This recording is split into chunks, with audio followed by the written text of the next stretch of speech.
Lore of the Old World, Chapter 15. The Wolves of the Sea.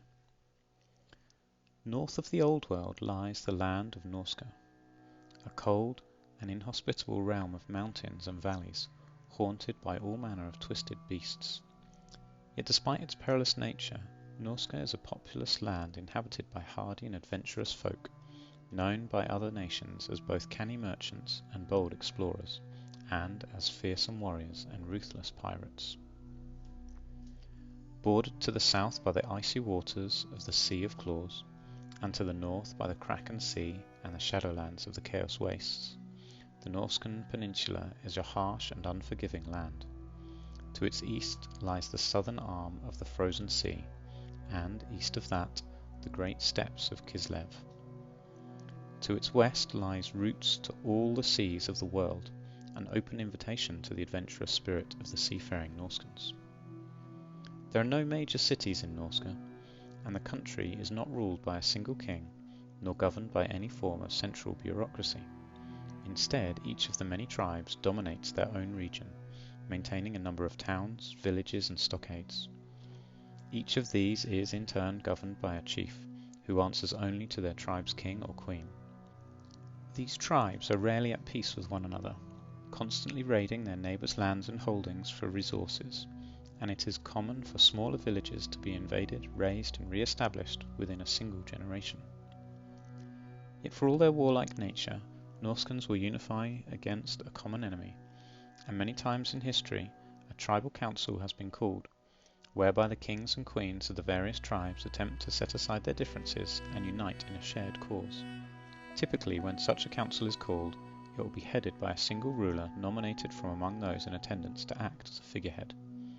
By tradition, this role should fall to the eldest and most venerated king or queen present, but will often be gifted to the ruler of the largest, most powerful tribe, thus avoiding violent disagreement.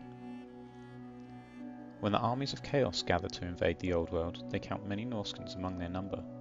The tribes that dwell in the northernmost reaches of Norsca stand tall amidst the ranks of even the most fearsome Northlanders, and are as likely to venerate the dark gods of chaos as they are the old gods of man, for their lands lie close to the realm of chaos and are often tainted by its shadow. Long have the tribes of Norsca been warlike and bothersome, constantly harassing the nations of man. When Sigmar unified the tribes of the Old World and founded his empire, he drove the Norse, who had settled along his northern coasts, back beyond his borders, pursuing them all the way to their native lands, where he bade them remain and trouble his people no more.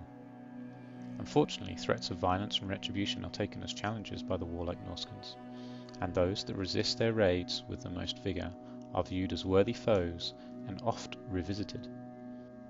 Each year, countless warbands set sail aboard sturdy longships, plying the ocean waves in search of rich coastal settlements to pillage and plunder, and terrorizing the isolated villages that eke out their existence from the bounty of the sea. Indeed, such raids are so common along the coasts of the Old World that most nations maintain numerous garrisons to guard against the ravages of Norscan pirates and protect their people. But the many tribes of Norsca are not just raiders. They are great traders and merchants, sailing far and wide in search of exotic goods and untapped markets, and they are bold explorers ever seeking new lands to colonize. For this reason, there are many Norsecan colonies dotted across the world.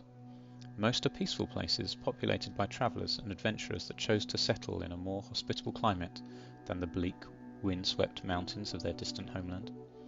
Many become important centres of commerce, valued by mercenaries and merchants alike, and most are vital ports through which much trade passes. However, all attract and harbour Norscan raiders come to loot, pillage, and make war.